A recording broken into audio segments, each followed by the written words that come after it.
Oh, Burnsville Police. Yes, I lived in Smallville for a while, and those guys were actually pretty tolerable over there. But Burnsville, they were, they can't stomach anything I do. They pretty much, they're pretty much watching out for me ever since I entered Burnsville. One second. I guess I should maybe first start off with Smallville, which is Redwood Falls.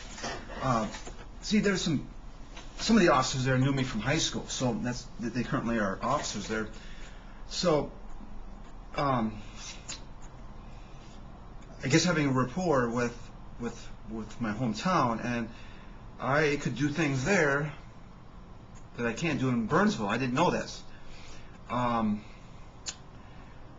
For instance, in Redwood Falls, for a while there, I was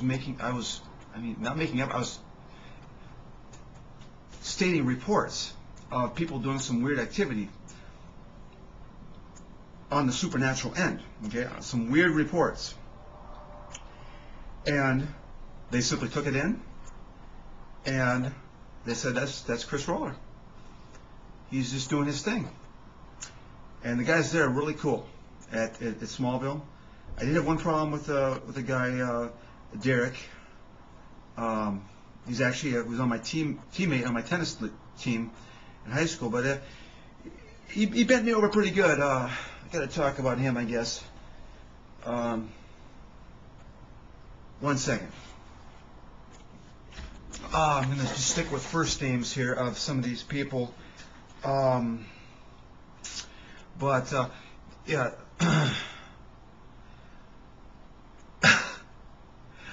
I guess I really need to talk.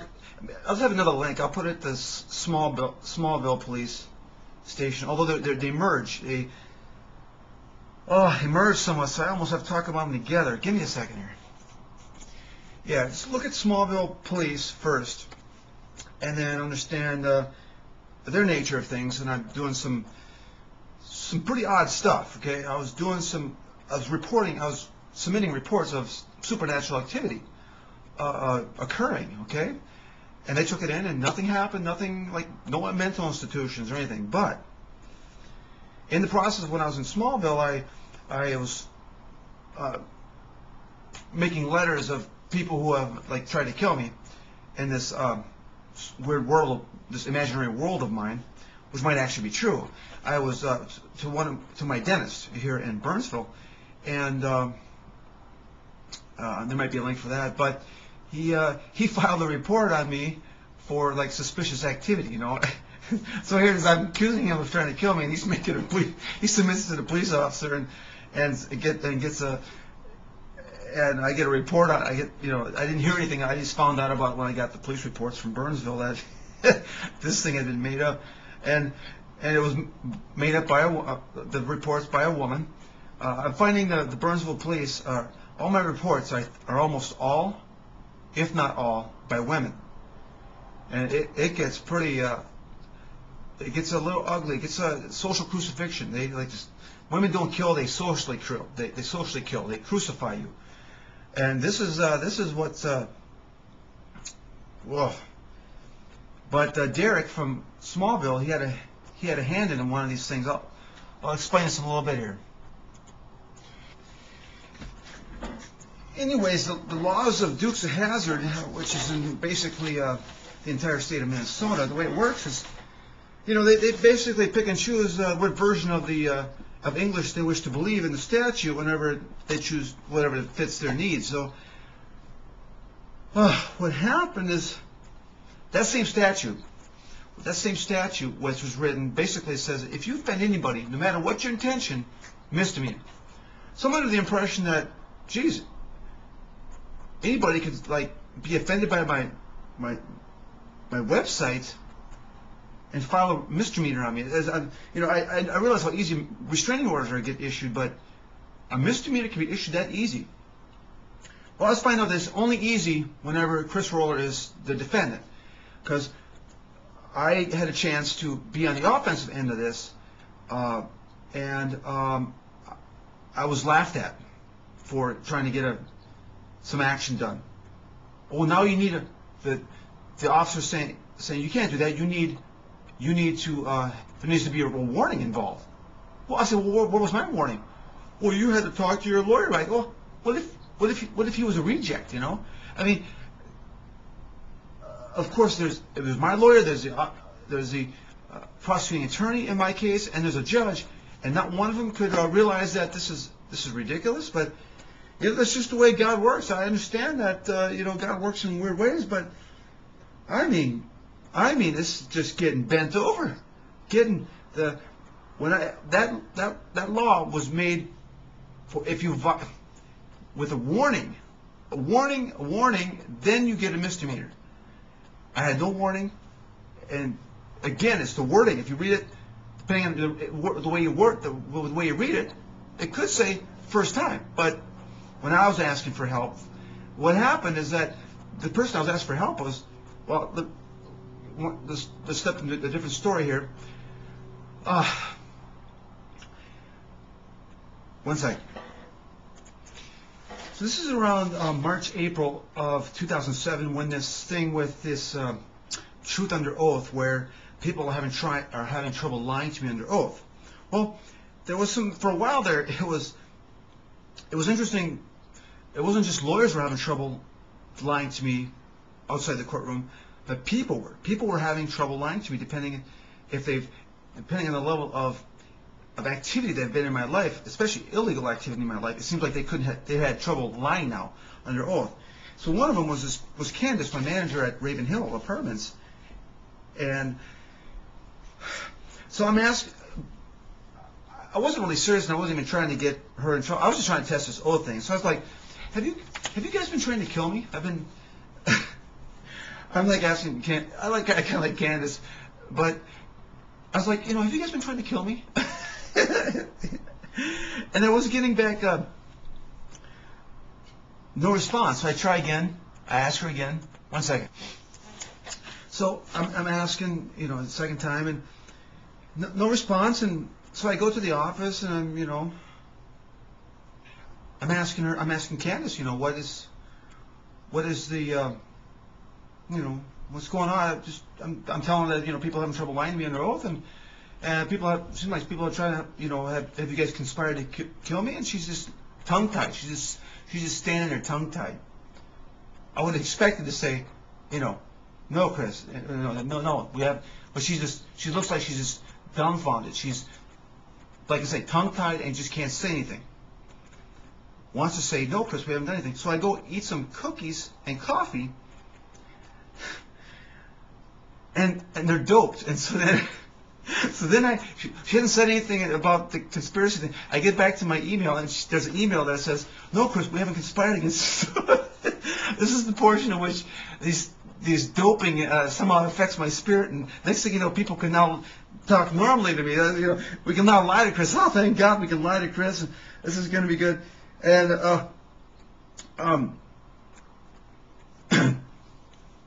one second.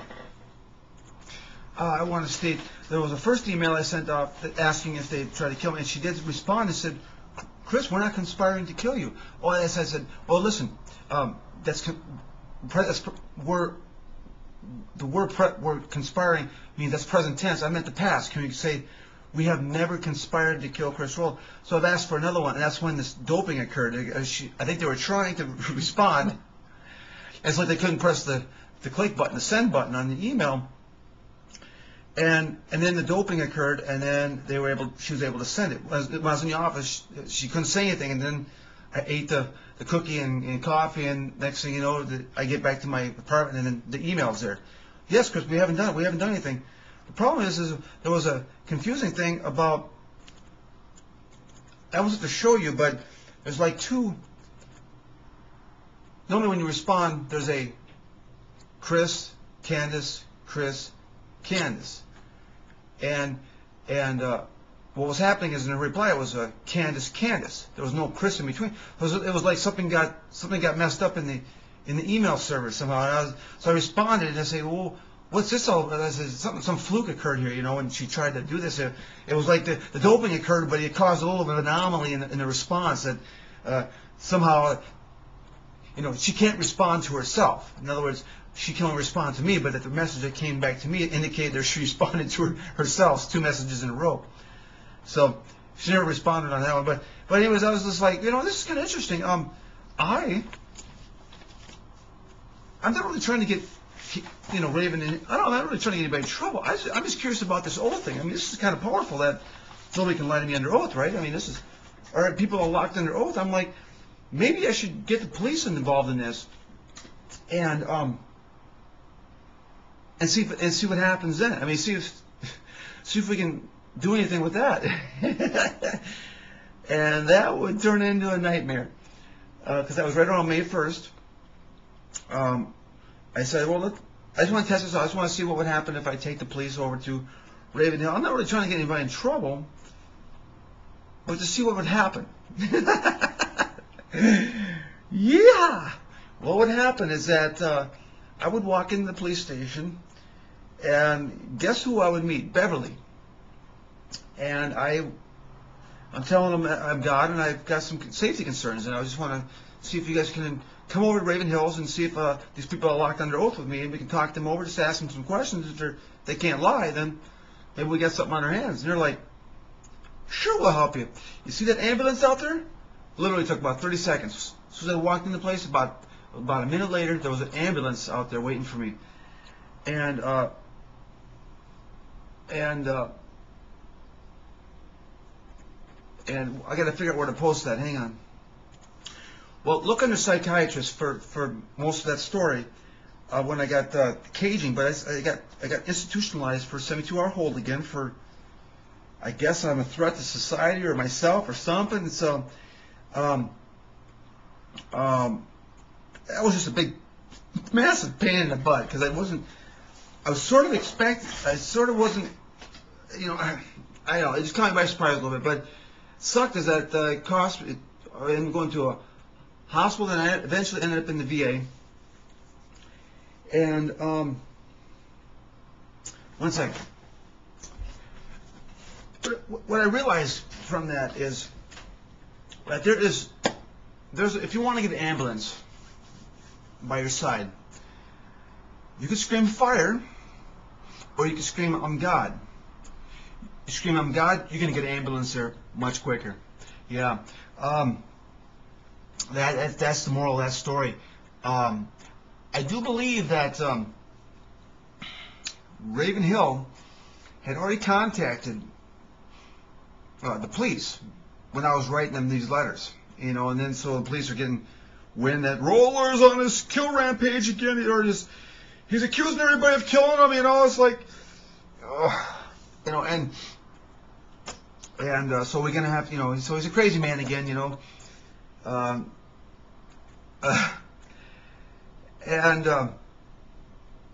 one second. Anyway, so I get out of there, and I get out of the 72-hour hold, and I'm just kind of pissed off again. Probably pissed off about life. I've just been bent over again, damn it. I got this, people having trouble lying to me outside the oath, and I'm trying to get people to, check this out, get some a little attention here. The only attention I get is by the psychiatrist, So this is frustrating as hell. Anyways, so okay. One second. So that caused a big mess. I'm now owing the fire. They call the ambulance. That's the fire department. I know owe bill to the hospital bill, and luckily not the VA. And the police, they could have just taken me straight to the VA.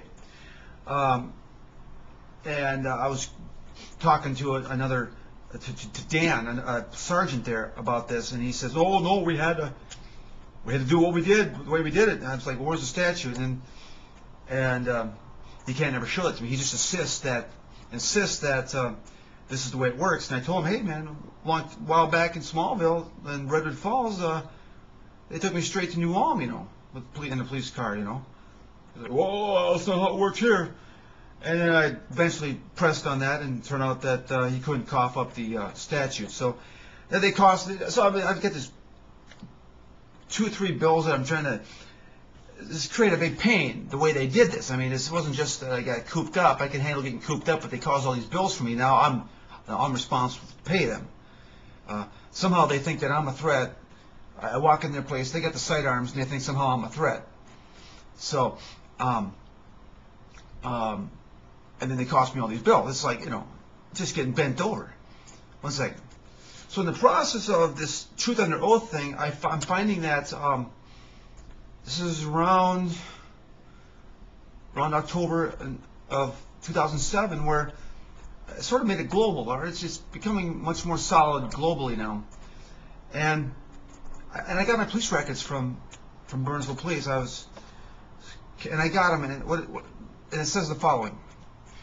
But I forgot to say, the worst part about this was I'm getting in the ambulance there, and in there is Beverly, okay, this lady, and she goes, not again. I mean, after doing that with that little girl, and and of course I'm in handcuffs at this point, and she's scolding me for being some kind of predator. And this was literally 2 years later. And I'm still on probation, and there was some word that I might get in trouble because I'm on probation. And all I was trying to do was inquire about my safety, and I think that's where you're supposed to go, is the police, So here it is that I'm in the mental institution there, and they're getting word that they're looking in to see if I somehow violated probation by doing this. Somehow I've committed a crime by seeking help from the police. But this Beverly is quite an issue. When she dug that, when she said that, just, oh my God, I mean, I just wanted to issue some swear words, just enough to knock her off her feet there, and I couldn't say a word. This was not working out too well so far. So we better not make matters worse by giving a few choice F words to her. I mean, she brings up this thing that was 2 years old, and not again, you pedophile, not again. Oh. So then I'm jumping around a little bit, but when I was saying, I got the records from police department, and it says the following. 1 second. In this police report, it says, while I was in the office, by the way, I was prepared for trouble, so I wanted to dress nicely. Partly prepared for trouble, anyways, it was more than I expected, but I dressed nicely. And she says, Beverly says, while talking to Rolly, he smelled of urine and appeared unkempt. Now, I dressed in good clothes. Okay, there wasn't that, I can handle that one. But it's the smell of urine. Now, and I just thinking, if this was, if I'm in a 72-hour hold and the judge, they want to commit me, and I'm thinking, they're going to get this report and they're going to say, I'm uncapped, I smell of urine, Chris. You're pissing on yourself, and you need to be committed. I'm just tired of this, right? So this is about the time when my truth under oath is, I've really locked down that I've locked down to knowing how to get people under oath without being in the courtroom. I didn't realize that all I needed to do was notarize it. It's called an affidavit. You can do it outside the courtroom. And so I asked for my police reports. I'm just pissed off when I see this urine thing, and I'm bitching at the police department, giving them calls, and the record department. I'm saying, listen, I want this under oath. I want these records that all you need to do is stamp at the top, I swear under oath, and get it notarized on the bottom with somebody's signature. Doesn't have to be Beverly's, just somebody's signatures, and stating this is the truth. Otherwise, I'm assuming it's a lie, right? So this turns into, I'm on a mission now. I smell of urine now. I have had my cat. I accidentally locked him out of the bathroom, and so they didn't have access to his litter. And he did a piss on my stuff once, but it wasn't on those clothes. That wasn't that day.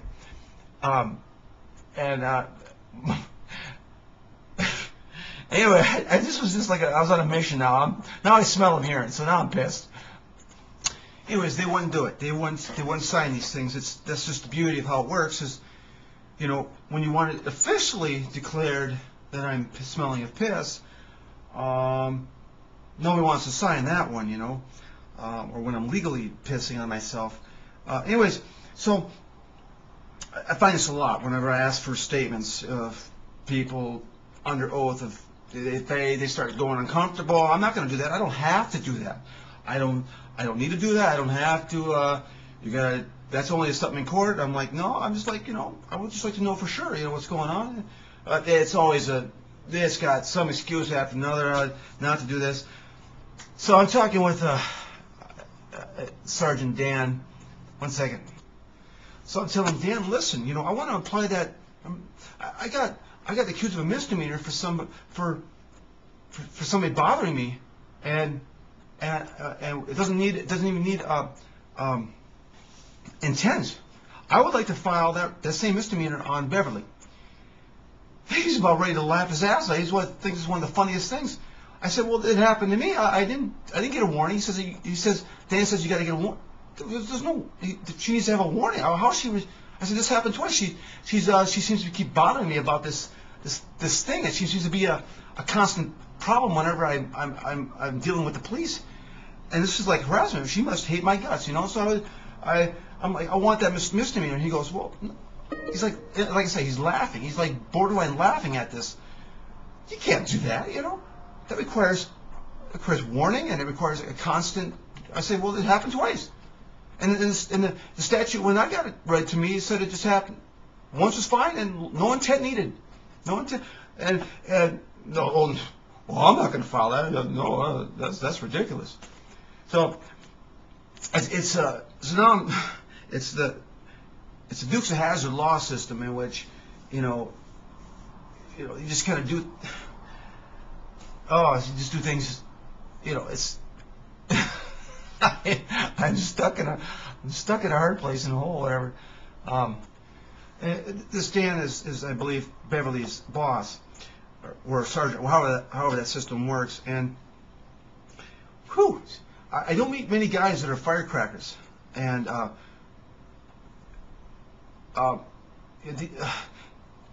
these police force are probably some of the cockiest people. Especially when they figure they can kind of bend the laws their own way, like Dukes of Hazzard. But, like I said, these people at Burnsville Police are fine. It's just, when I'm dealing, it's like, in hindsight, they're okay. But at the time, it's like, I'm trying to get some things done here, and I'm getting no help. And I'm telling, there's this thing with Dan. He's a high. Anyways, I said, do you believe I'm God? And he goes, one second. I said something about I'm God, or do you think I'm God? Something like that. And I mean, I wish I had a video camera to see what I think he may have went through the roof. Because, I mean, just the excitement in the phone. I'm thinking, should I have a couple police officers come over there? Do you feel safe? Do you feel safe? You feel like hurting yourself or anything? Just by the word, I think I just asked. I didn't even say I was God. I said, do you think I'm God? He's like, it is unbelievable. It's like a shattering of reality or something. It's like dimensions are colliding together or something. And it's like, oh my. I said, no, I don't want you coming over here. That's the last thing I need is anybody talking to a police officer in person, because I know what happened last time I met a police officer. I was at a 72-hour hold. So, 1 second. So I'm on the phone, I'm on the phone with Dan. I'm telling him about this guy named Jesus Miranda. He's in Florida, and he says he's Jesus and God. And he's got like 100 churches and thousands of followers. But I also find out that he's got 9 bodyguards, because you can't do this. You can't. It's blasphemy of some sort, or whatever, false prophet or whatever. It's like you can't say you're God and Jesus without, pissing off somebody. So he has 9 bodyguards to do what he's doing. And so when I read this and I go, how come he doesn't get institutionalized when he says he's God? He gets a police. I read he gets a police escort. He asked for a police escort because of his safety, and he gets one to his next church. I asked for safety.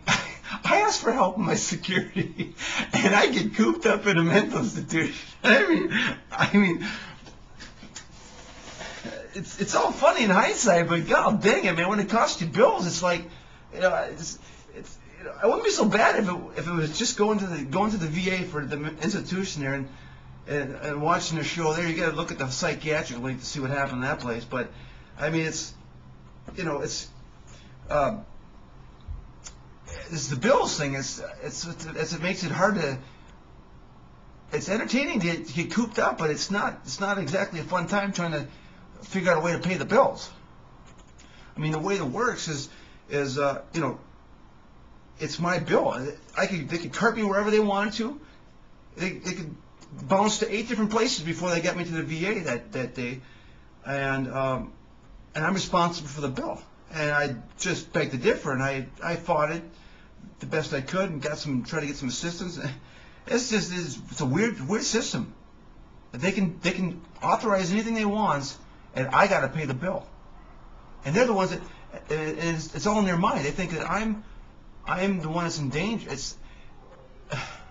I'm some kind of threat, and they're making the decisions, and they should be paying the bill. They should be paying the bill for these things. It's awful.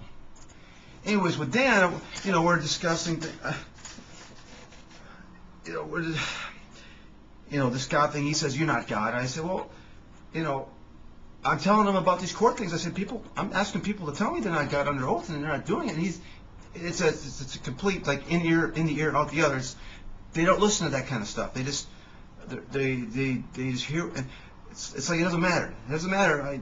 Whatever I say goes, And I don't know. It was one second. It was when I upset Dan, the sergeant. It was about the time when some other events were occurring at the same time, and I realized that I may actually have Tourette's syndrome, a form of it, where and there's a message I left him. I said, I think I may have figured out what's wrong with me. I may have Tourette's syndrome. It would explain how I upset people by accident. With Tourette's, a person comes up with some unconscious insult designed to upset people, but the person does not have a conscious intent. It's an unconscious accident. What's happening with me is similar. I joke around all the time, like saying I'm God, and I may look and sound serious, even though I'm not, or say something in the wrong way accidentally, but the side effect is to upset people like you and I in our previous conversations. And on May 1st, when I said this incident I got caged up. So I'm going to get this checked out. And in the meanwhile, if you get any strange reports concerning me, hopefully everybody can understand my condition. I don't mean to upset people. It's just an accident. So I may have my psychiatrist contact you for reference for this unusual condition, just because I upset Dan that day, and I was just so mesmerized that he just went off the handle like that. This is like, I think I asked, "Do you think I'm God?" Because we were just, anyways. One second. In talking to these guys, I mean, there's a nervousness to talking to the police, especially when they seem to be making up laws as they see fit. So I was making sure that I wrote down much of my lines that I left for messages on Dan's phone. I wasn't talking with Beverly. I just didn't seem it right. Anyways. But I left this message to Dan. I said, this God thing is a huge joke. I mean, this God thing is a huge joke. It's a platform for pissing off people. I mean, who would think that saying, "Do you think I'm God?" would turn into, "Chris, do you feel like hurting somebody?" I mean, something. I think he said something to the effect of, "Don't say that again, or you'll be on the radar." I mean, he was saying these things like, "I'm God" is some kind of it's like worse than a fire. It's like worse than screaming fire. And I mean, who would envision this reaction? It's a phenomenon known as Tourette's. I don't think I'm God. You don't. Nobody does. I have no followers. God doesn't even exist, but somehow it creates entertainment for anybody watching out there. It's like I'm in a Truman Show or something. It's all based on a joke that I conduct that backfires by making people uncomfortable, scared, or pissed off. 1 second. I mentioned doctors. This kind of knows it's not the exact phrasing, but see a doctor or about our conversations as reference. See my doctor and give me a call if you have any questions. Let me demonstrate this for you. I'll demonstrate. I'll have some more Tourette's. I seriously was on this. I seriously think that I have some kind of version of Tourette's. I mean, this is no joke. That this is like everything I do seems to piss off people. So that was a message I left, and there was no response. It seemed like Dan was chilling out as far as this oath thing. I was saying I wanted these records under oath, and this was kind of like spreading throughout the complex, and I was sort of getting a little bit of respect. And Dan was, he was hot for a while, but he finally chilled out. And I eventually said, maybe one second. So I'm in this version of Tourette's where, that the normal, when people think of Tourette's, they think of, F you, a-hole, stuff like that, where it's, swear words and stuff, but it's not just, they seem to find a way of digging into your inner soul and finding out something horrendous to say about your, it's almost like it's something phenomenal. It's like a phenomenon. So I'm in this mode, and I'm feeling randy, right?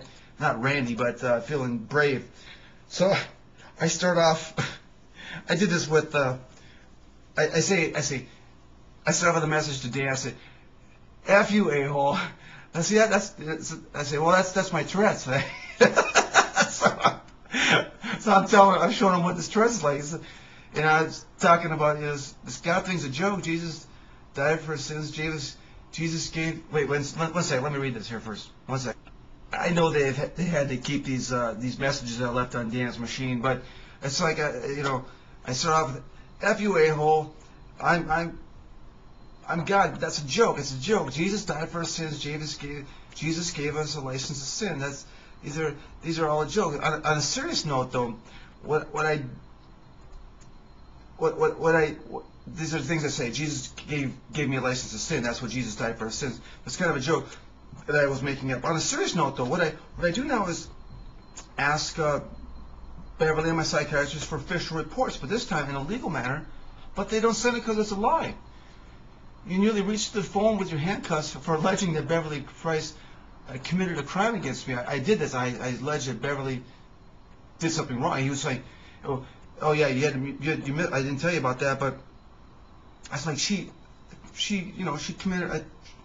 She's harassed me. She committed a crime. He's like, it was like one of her family. It's like he just about went through the roof again when I alleged that Beverly had committed some crime. Oh my God.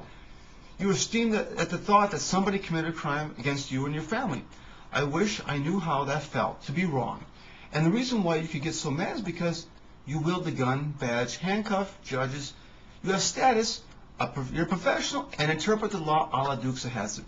This is the message I'm giving them on an answering machine. Whereas I stink of urine and I have no rights except animal rights. I accuse the CIA of trying to kill me, and they've yet to tell me that it did not happen. And they haven't arrested me yet. Dan was almost threatening to arrest me, or that it was some kind of crime to even allege that you can't even. He was somehow making up laws that I can't accuse officers of committing crimes. And it's like, okay, and I can accuse police officers. So let me see here. And I say to him, I can accuse police officers of crimes as long as I'm truthful. You said I must be mentally ill because I've been cased 6 times. That was the conversations. It was like, dude. He's like saying, dude, you've been caged up how many times, and you want to tell me that you're somehow serious in all this? But just like Price saying I'm a stink of urine, and I stalk 14-year-old girls. Psychiatrists and police reports are official reports, and people think that this is the truth. No wonder why I'm such a loser. Everybody's calling me a loser in their official reports that aren't legally true. I was wondering, when I asked if I was God, you said no. You said you'd make the statement under oath. Here's your chance. Swear under oath, Chris Roller is not God, and get it notarized. And if this message offends you, that's just my Tourette's. Put me on your radar, as he's kind of threatened. It's like he's been threatening. But think Rodney King, because I have cameras, smell detectors, and a notary public, because I don't want to get shot dead, and my family relies on your official reports for the truth. So this is a message I left him. I tell you, man, this was like over a year ago. This is back in 2007. So I mean, it's been. Didn't hear any feedback on this. I'm sure they recorded and said this guy is, ranting and raving. But I mean, I was just. Oh, 1 second. So last Christmas, I just. I get these moods. I'm comical, So I call up the clerk, the line at the police station. I don't know. I would assume they get some pretty comical calls. I realize it's somewhat annoying having to attend this. Everybody's complaining sometimes, but I know these guys have got to have a sense of humor because I mean, there's got to be some things that are just outrageously going on. So I figured I'd give the clerk a call. She's a lady there. I say, "Are you in a holiday mood for some humor?" She goes, "I don't know." I say, "Well, women won't go out with me. Is that against the law? Can I file a police report on women for not going out with me?" And she's like, "No." So well, maybe that maybe it's my pickup line. I should say, like, "Hi, would you like to go out with God?" Maybe it's not working though. Must be my delivery. I don't know. Maybe it's the professions. I haven't asked any police officers out yet. So I was wondering, could you ask Officer Beverly if she would like to go out with Chris Roller? And she goes, "Well, let me put you through her line." I'm like, no, this is a joke. Now, I'm not sure. Just let me say this line. So I go, so now when you ask this to her, you say there might be an involuntary response to the question. So you might want to prefix the statement with, "Don't shoot the messenger, but would you like to go out with Chris Roller?" And the involuntary response is, might pull out your pistol and start firing, go out with Chris Roller. Bullets start flying. So it got to be, trying to joke around with these guys a little bit, And so, 1 second. I just did it that way because I'm pretty sure they record all the incoming conversations, and I was just, hoping that they'd all get wind of this conversation, Anyway, so I hope they got a good laugh. I hope they had that recorded so that, it's intended as, I know they need a little humor in their life, so that was supposed to be some. I know they're good people. So, but sometimes they just bend me over.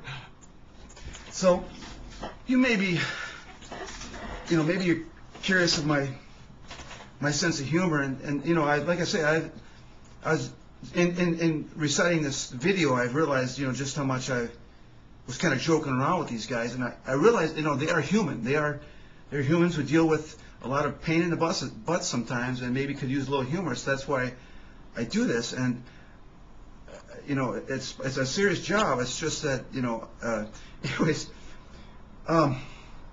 you maybe want to get into my head a little bit, and you're curious how I get myself into trouble with my humor. Well, I was thinking of I would like to. What I've been doing recently is just as a test to see. I only have like a few contacts of women in my phone book, and I'm like, been kind of on this, been trying a booty call thing, right? So I thought, that'd be kind of funny, it goes along with what's been going on with Beverly. So I've been thinking I want to ask for a booty call, and And I'm not gonna I'm gonna play it like I don't quite I don't remember who this contact is. You know, I have a contact here, and I'm not really sure who it is. That actually came true. I wasn't sure when I was actually doing that.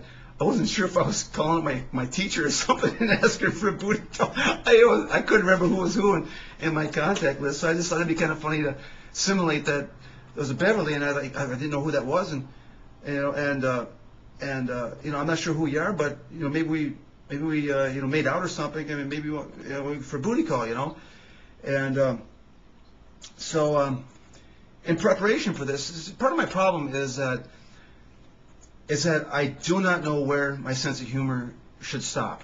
And it took me about 2 days. I've been thinking about this for 2 days, whether I should do this, because it is so easy to get a restraining order on you. It's just so easy. And I'm messing with, I'm not even trying to mess with, I'm not even trying to be serious. I'm just, this is a joke. I'm trying to be funny.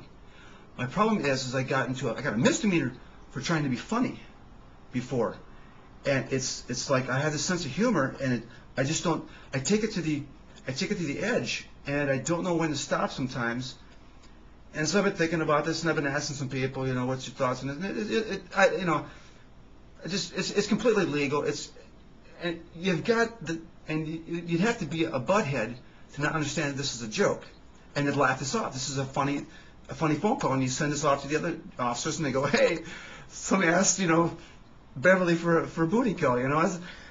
You would think that that's what's going to happen, but you just never know. That's the problem. And so that's why I had to think. Sometimes I get these I think I'm funny, and I realize that, you know, Chris, last time you thought it was funny, geez, I end up in a mental institution, you know, or something. It's like, and it's just, so I double think, and I think for 2 days before I try. I say, you know, this is innocent. I mean, if this backfires, well then my next video for you guys will be from the jail cell, probably, or a mental institution. So if that's the way it happens, that's what happened. But I'm saying this is kind of a funny thing. So I'm gonna show you what I'm gonna do. I'm gonna call her up and call up an officer, Beverly, and ask her for a booty call, pretending that I'm not really sure who she is. And here it goes. And here we go. Beverly, my name is Chris. Yeah, I'm not sure I met you, but I was going through my old contact list, and I'm just looking for females. I'm looking for a booty call, and if you're interested, give me a call, please. 952-583-2031. Thank you much. Bye bye.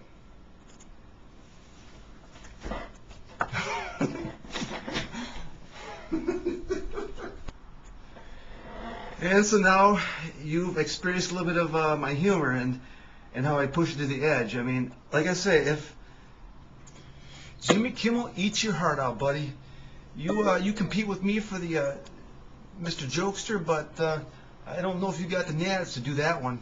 Either that or you're not as stupid as me. It's a fine line between ballsy and stupidity, you know. So yeah, you'll be laughing later when I'm in the mental institution. So you know, I'll bring my video camera along wherever I go in case I get cooped up. You'll at least experience what my life is like when I'm in a jail cell or a mental institution. You know, I have a hard time believing that could backfire, but I tell you, man, it took some thought, and I asked a few people, and they all said, well, one said it was like, oh, no, as long as you're not swearing or something, it's no big deal. And another one's like, well, geez, Chris, you're just going to piss off the police, you know. They can't do anything, but you're just going to piss them off. They're going to be on your high radar, you know. It's like, I'm telling her, like, you know, that's been happening for some time, you know. I think, but I'm assuming that a lot of those guys like me. But I just had some, I don't know. Sorry to skip around here, but I kind of forgot to mention some things. I could split everything out and cut it in at the right time, but I'll just put it at the end here. Like when the Unitarian thing occurred, I was trying to fight for my rights. My attorney wasn't doing much, so I'm in the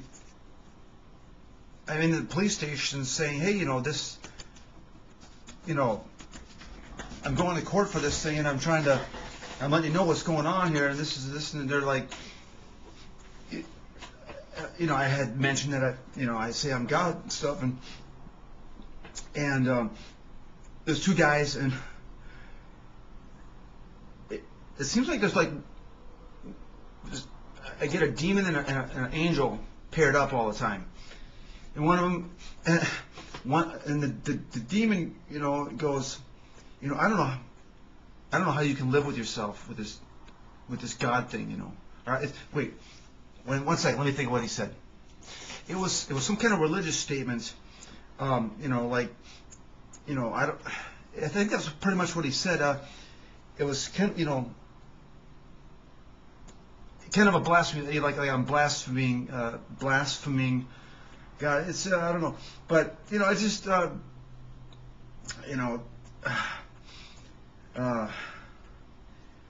mean, I was just having trouble during that time when that misdemeanor was coming around. I was just trying to defend myself, and anyways, I look for help in that place, and every time I walk in, I'm finding somebody that's got an issue with me saying I'm God. So I didn't get cooped up on that one, but they did say that I was supposed to plead my case in front of the judge, so that's what I did. So one second. Also forgot to mention that I met this. Well, during my problems with Dan, he got this new officer on the case, Dawn, and another female, and probably type 6. Most females seem to be type 6, but she was actually pretty cool. She said that I think that Beverly was her boss or friend or some form like that, or partner of some sort. Anyways, she knew each other, and she's just trying to say that she did her job, and I was just still kind of, it was a fairly heated.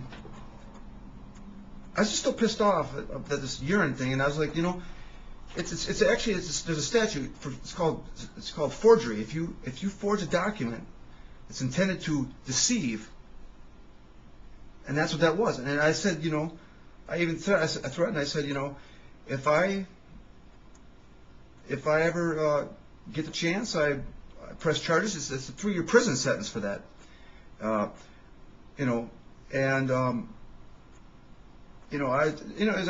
I've cooled off incredibly since, like I said, that Christmas joke, that was a year ago, and so I was already cooled off by then, and I was just trying to joke around about this. Who